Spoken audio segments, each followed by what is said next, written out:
मधल्या काळामध्ये आपल्या जिल्ह्यातच नाही तर अनेक ठिकाणी सामाजिक समता उरली नाही. मला तर सांगायला लाज वाटते. त्याच्यावर बोलणं नको, ते बोलायचं कामच नाही. आड आलं ना तो तुपलं तिकडं ते राजकारण कर, मजा कर. मराठ्याला फक्त त्रास द्यायचा नाही. मराठ्याच्या वाटा गेले रे बाबा. हा मग सुट्टी नाही. मधल्या काळामध्ये आपल्या जिल्ह्यातच नाही तर अनेक ठिकाणी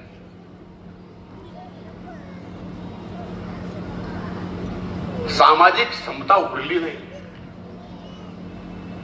मला तर सांगायला लाज वाटते. या बीड जिल्ह्यामध्ये पोलिसाला सुद्धा स्वतःच आडनाव लावता येत नसेल तर ही सामाजिक समता आहे का सांगा. तुम्ही बघा पोलिसांना बॅचवर आडनाव लावता येत नाही त्याचं नाव. बीडमध्ये ही प्रथा. यासाठी सर्वांनीच, सर्व समाजातील सर्वांनी पुढे येऊन मागे जे घडलं ते पुन्हा सरळ करायची वेळ आलेली आहे. आपण ज्या मागण्या या ठिकाणी केल्या, स्वराजी इथून पुढची सगळी जबाबदारी माझी. तुमच्या लढाईची सुद्धा, शासनासमोर प्रश्न मांडायचे सुद्धा आणि शासनाकडून प्रश्न सोडवून घेण्याची सुद्धा आणि इथून पुढच्या जयंतीची सुद्धा जबाबदारी मी घेतो आणि असंच पुढे काम करत राहा. त्याच्यावर बोलणं म्हणजे 1.5 वर्ष वाया जाणार कामाला. माणूस गुळू असं हे होतो. त्यामुळे त्याच्यावर बोलणं नको, ते बोलायचं कामच नाही.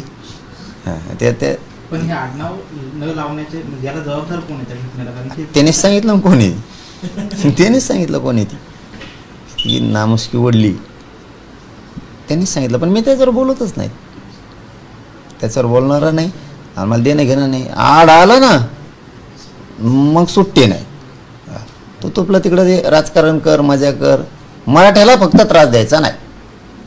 मग ते तुमचं लकलाप, तुम्हाला मजा करा, आम्हाला देणं घेणं. मराठ्याच्या वाटा गेले रे बाबा. हा मग सुट्टी नाही. मला ते आत्ता कळालं काल.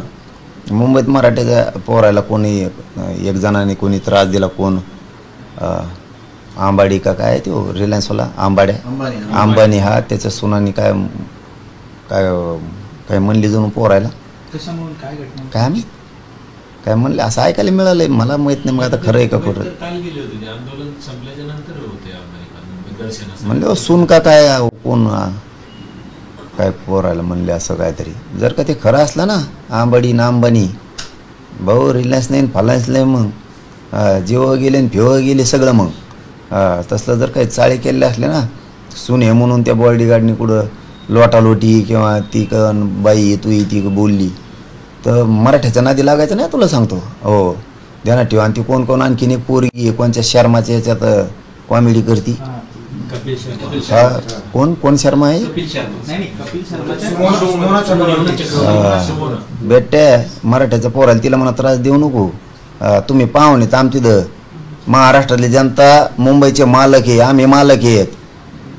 ते तुम्ही तसं मुंबईत कसं वागता मला माहित नाही. पण मराठ्याचा त्रास दिला ना भाऊ, पाहुणे बेटच मोकळं करीन सगळं मुंबईचं. हो वाहनाच्या दरम्यान तिने ते संताप व्यक्त केलं, त्यानंतर पोस्ट डिलीट केली. ज्या आंदोलनाच्या दरम्यान लोक जमले त्यावेळेस त्रास झाला असं तिचं म्हणणं. काय त्रास झाला तिला? काय त्रास झाला तुला? पोस्ट मध्ये की आतापर्यंत मुंबईत मला सुरक्षित वाटलं, पण आता सुरक्षित नाही वाटत. तिकडे समुद्रात तू घर बांध ना. मराठ्या संघ नाटक खेळायचं नाही. तुम्ही बाकी संघ खेळत असताना तिथं मुंबईत आम्हाला देणं घेणं त्याशी. मुंबईतल्या मराठ्या जर कोणी त्रास द्यायचा प्रयत्न केला ना, मालक आम्ही आहेत मुंबईचे, तुम्ही नाही. तुम्ही पाहुणे आलेत आम तिथं.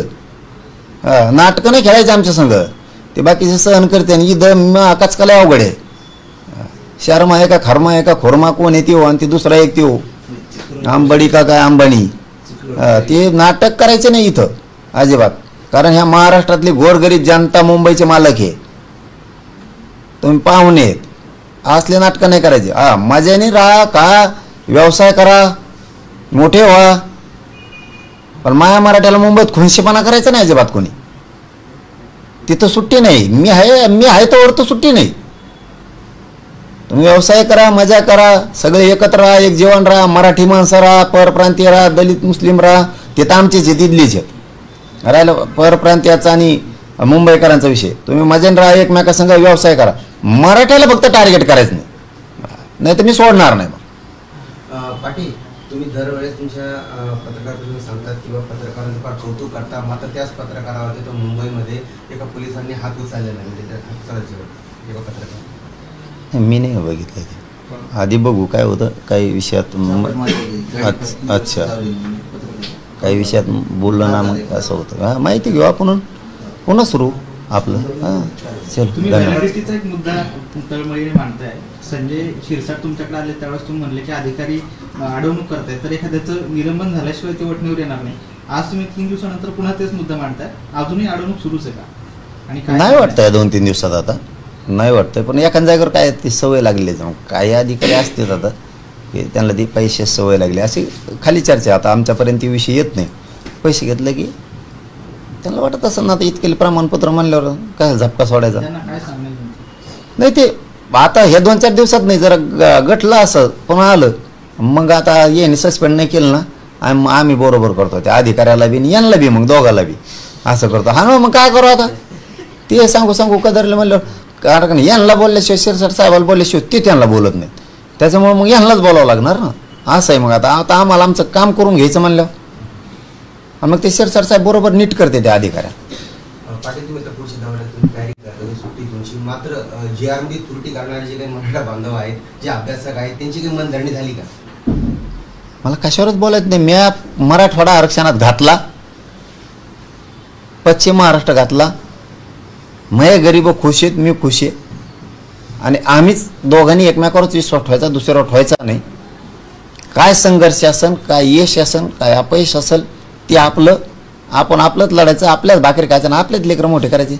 मराठी टेन्शनही घेत नाहीत आणि मला चांगलं माहिती मी समाजाचं वाईट करत, त्यामुळं घातला मी पश्चिम महाराष्ट्र आरक्षणात घातला, मराठवाडा घातला. त्या अभ्यासक टीव्हीवर नाही काय चलून त्यांचं चालून द्या कवर, धन्यवाद, चालून द्या त्यांचं चालून द्या.